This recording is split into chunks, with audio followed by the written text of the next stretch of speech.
Bienvenue dans les Petites Histoires de Michel, un podcast dans lequel je raconte mon exploration de la cuisine japonaise.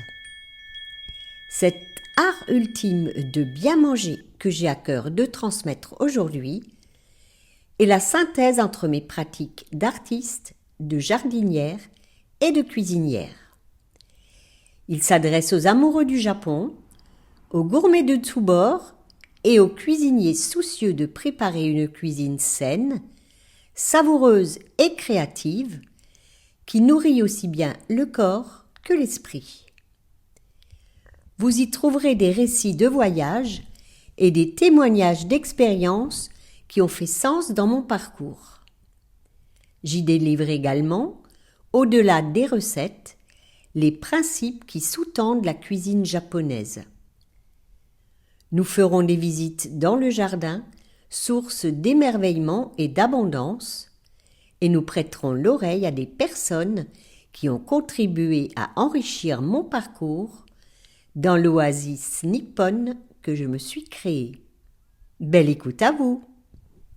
Nous arrivons à la fin de 2025, une année de fin de cycle. Les amis de la numérologie le savent, 2 plus 2 plus 5, cela fait 9. Et le 9, c'est la fin d'un cycle. Il nous reste 2 mois en ce début novembre pour boucler la boucle. Lâcher ce qui ne nous correspond plus, ranger, trier, clôturer les projets en douceur.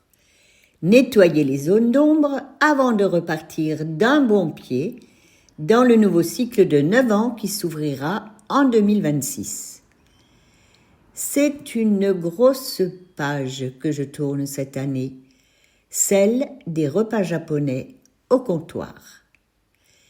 Mes premiers repas japonais, je les ai proposés en 2011. Ils faisaient partie de la formule 24 heures zen, née en marchant dans les rues de Kyoto. Juste avant ce tout premier voyage au Japon, j'avais découvert un pavillon en structure bois dans un salon consacré au Japon. Le constructeur m'a proposé le pavillon de l'exposition en me disant que je faisais une affaire.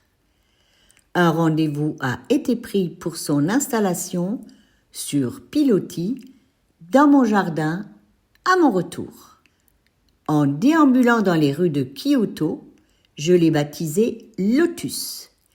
La formule 24 heures zen s'est imposée d'un seul jet.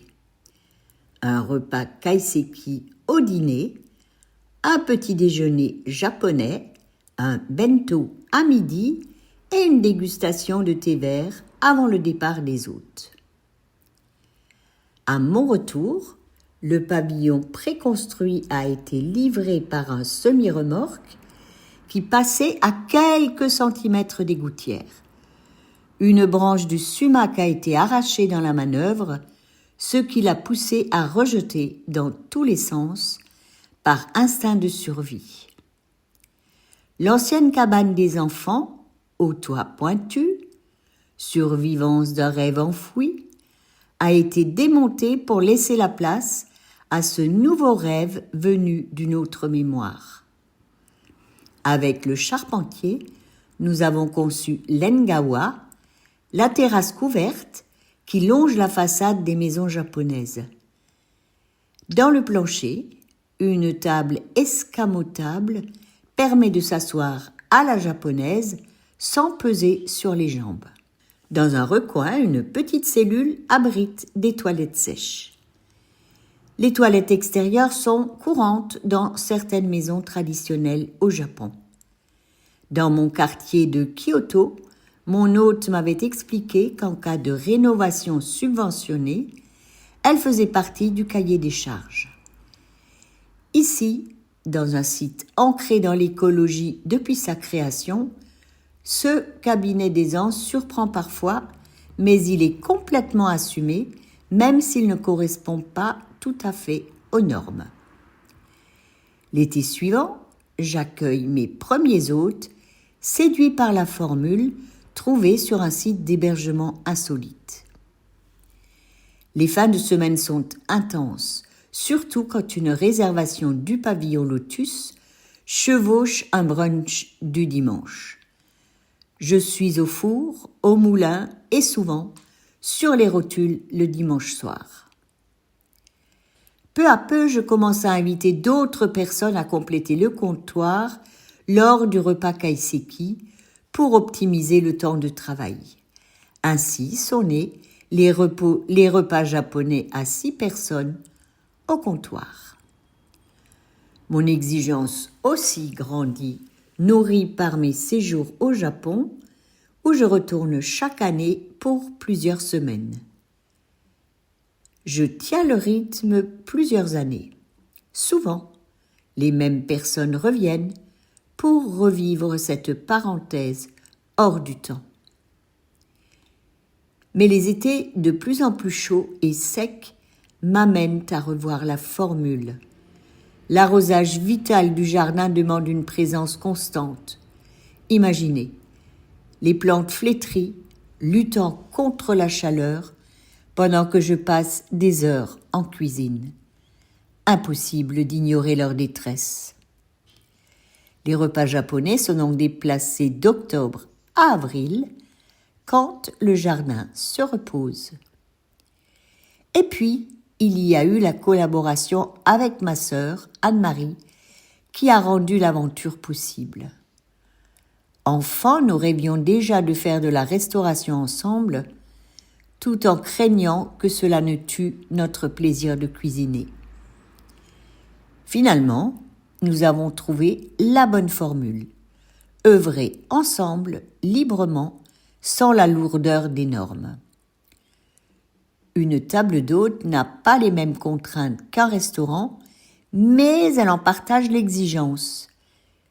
Un menu pour tous, comme dans la formule japonaise omakase. On fait confiance au chef. Et la jauge ne peut dépasser 15 personnes. Au comptoir, le maximum, c'est 6. Une configuration courante au Japon. Nous avons fait route ensemble, portés par le plaisir intact de cuisiner.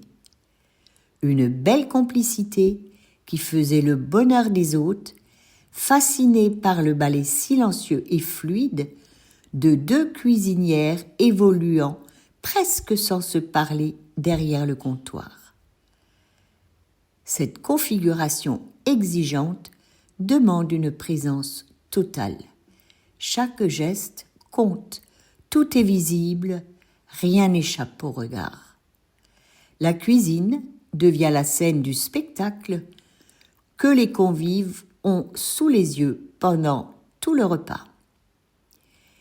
Et voilà que fin 2025, tout bascule.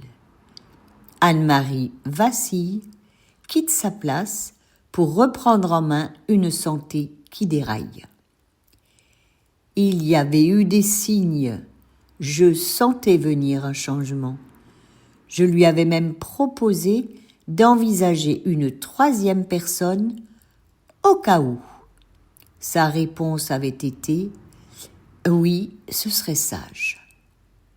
Début octobre, alors que le programme des repas japonais est lancé, le couperet tombe, fin du game, Anne-Marie est hors jeu. Je tiens les premiers événements seule, puis avec l'aide précieuse de Sophie, venue à la rescousse. Tout recommencer avec elle ? Pourquoi pas ? Elle a de solides compétences héritées d'une vie dans la restauration. Nous évoquons même la création d'une nouvelle structure. Mais très vite, je prends conscience que reconstruire un équilibre rompu me demanderait énormément d'énergie. N'est-il pas plutôt temps de passer à autre chose ? Avec Sophie, nous orchestrons le dernier repas japonais en conscience et nous annonçons à nos hôtes qu'ils ont le privilège de clôturer un cycle. Et maintenant, une nouvelle route se dessine.